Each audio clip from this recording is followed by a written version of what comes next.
Boa noite, nação Bragantina. Mais um jogo do Campeonato Brasileiro. O último jogo da rodada. Acabou de acabar aí entre o todo-poderoso Fluminense e o Red Bull Bragantino, lá no Rio. É óbvio que a gente não perdeu, né? Poderíamos ter ganho o jogo, se tivesse um pouquinho mais de criatividade e tal, mas foi 0-0. E o que eu falei no vídeo passado, se o Bragantino jogar 50% de jogo do que jogou no último jogo, ganharia. Esse fim de semana aqui eu fiz uma cirurgia. Eu coloquei uma prótese no quadril. Vocês podem perguntar, você machucou jogando futebol, caiu de moto em alta velocidade, algum esporte radical? Não. É desgaste mesmo, coisa de velho. Então eu passei fim de semana, você passa na UTI, depois você vai para o quarto e eu voltei hoje só, né? Então eu tô meio sonolenta, porque no hospital você não dorme, né? UTI, essas coisas, o pessoal entra no quarto toda hora para medir pressão, para tirar sangue, você não dorme. Eu tô meio zonzo, tô meio sonolenta, fora os remédios que eu tô tomando, né? Bom, seguinte, primeiramente eu queria agradecer o novo inscrito do canal, senhor Toninho Caminhoto. Bem-vindo ao canal Nação Bragantina.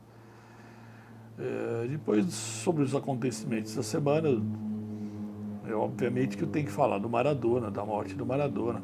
Para mim, um gênio do futebol mundial, o melhor jogador no tempo dele, foi o melhor jogador da história, obviamente no tempo dele. A gente pode comparar tempos de futebol, porque o futebol ele é muito evolutivo, ele muda muito.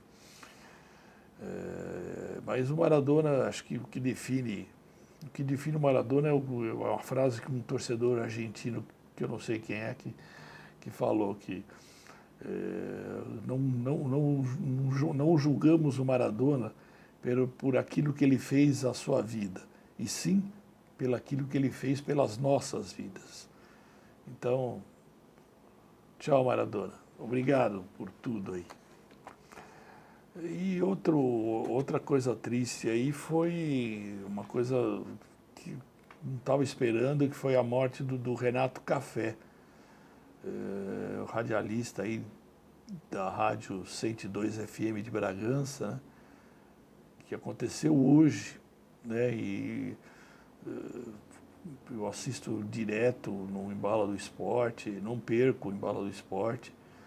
E de repente apareceu que ele faleceu, tinha um câncer muito agressivo, estava fazendo tratamento, mas sei lá, foi uma opção dele não contar, não falar, ele acho que não deixava ninguém falar, ele queria trabalhar e morrer trabalhando, acho que era um câncer que ele sabia que ele, talvez, gente, eu estou chutando, tá? Mas eu estou pensando no David Bowie. David Bowie, quando morreu, de repente morreu, né? Então eu estava com câncer, ele sabia que ia morrer, era um câncer muito agressivo, era um câncer que não tem cura. Então ele não quis falar para ninguém, continuou trabalhando, né? David Bowie, meu ídolo do meu irmão também. Puta, meu irmão tem tudo dele. E a gente curtia muito, e eu acho que o Renato Café, ele deve ter feito isso também, né? Falei, eu vou morrer trabalhando e não quero não quero me afastar para, não sei, eu estou chutando, mas vai fazer falta, vai fazer falta. E também, obrigado pelo que você fez aí pelo Bragantino, né? Pela rádio, pelas informações e por Bragança Paulista.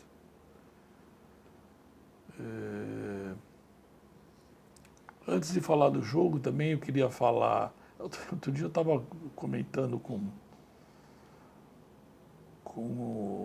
não, meu irmão assiste muito a Série B, né? Eu não assisto, assisto muito pouco, mas ele assiste somente o Guarani e a Ponte, né? E aí ele estava falando para mim, nossa, o Guarani mudou completamente. Outro dia, de repente, o Guarani estava na zona de rebaixamento, de repente começou a jogar muita bola, começou. Adivinha, né? Adivinha quem que é o técnico do Guarani? É ele, Felipe Conceição. Guarani, Guarani em 15 jogos estava com 14 pontos.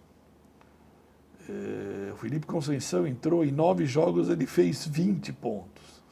Quer dizer, acho que foram 6 vitórias, 2 empates e uma derrota. O último jogo mesmo foi contra o Chapecoense, que ele ganhou lá em Campinas. Então, o Felipe Conceição é um baita técnico, gente. Pena que ele não tenha continuado no Bragantino. O CEO do Bragantino nunca disse por que ele saiu, né? A gente sabe que ele era um cara teimoso. O Felipe era um cara muito teimoso.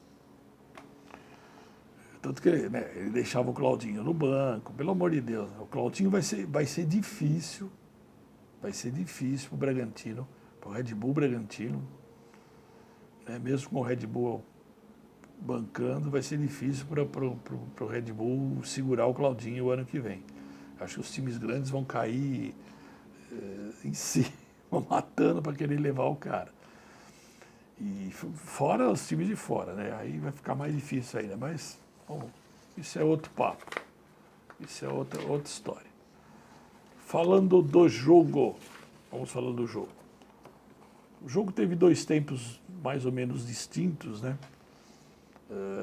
O primeiro tempo, o Bragantino entrou com aquele time que é o time hoje é o time titular, né? Cleiton, Aderlan, Léo Ortiz, Líger e o Cândido, né? Luan Cândido, Raul Evangelista e Claudinho, Arthur, Ítalo e Elinho. O Fluminense entrou desfalcado, muita gente com Covid, muita gente machucado. Então, eu estava com esperança do Braga sair com 3 pontos lá. O Fluminense, se ganhasse, ele ia ser o 4º colocado no campeonato. Não é um time, não é um Botafogo da vida, nem um Vasco. É um time que está brigando para, pelo menos para Libertadores. Eu não acredito que o Fluminense vai brigar pelo título, mas com certeza ele vai brigar para Libertadores. Então não era um jogo fácil, lá no Maracanã, tal, se bem que o Bragantino é o rei do Rio, né? Mas era um jogo complicado, mesmo o Fluminense jogando desfalcado. Bom, o Bragantino começou melhor, começou em cima do Fluminense, dominando o jogo, aquele toque de bola do Bragantino não foi nem perto do que jogou contra o Bahia, mas dominou o primeiro tempo todo, com mais posse de bola. Com 8 minutos, o Claudinho quase fez um gol, numa cobrança de falta, que o goleiro defendeu. E o Fluminense começou a procurar o jogo, tal, né? Mas não foi perigoso, não chegou nem perto. Fora os 44 minutos de jogo, que o seu Cleiton fez uma lambança lá, foi sair jogando e tocou a bola pro Nenê. Aí o Nenê se precipitou. O Nenê é novo ainda, né? Tem só 62 anos, é novo ainda o moleque. E aí, se ele tivesse um pouquinho mais de calma, ele faria o gol. Mas foi o único chute do Fluminense. Aliás, o Fluminense deu 2 chutes a gol. Um aos 44 do primeiro e outro aos 44 do segundo. Quer dizer, então não foi.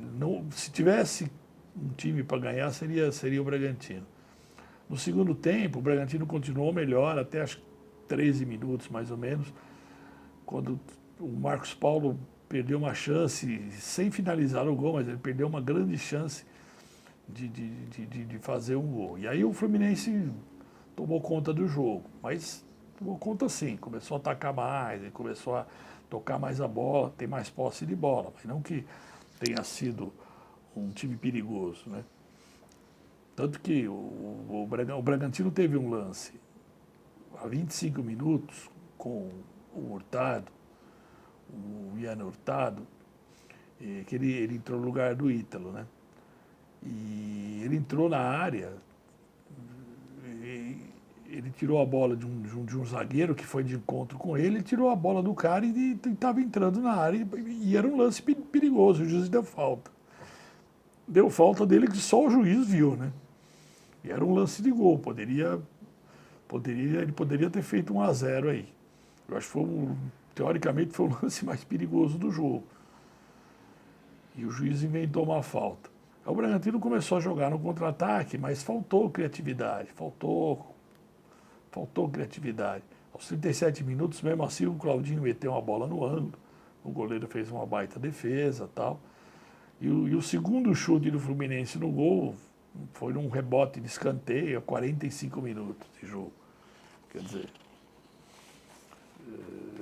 o que eu falei, se tivesse um time que merecesse ganhar, seria o Red Bull Bragantino. Mas foram dois tempos distintos, né?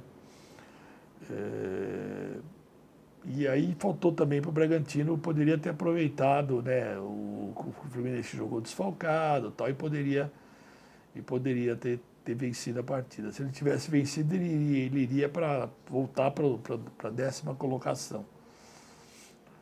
Mas foi um jogo fora, contra o Fluminense, então não foi um resultado de todo ruim, né?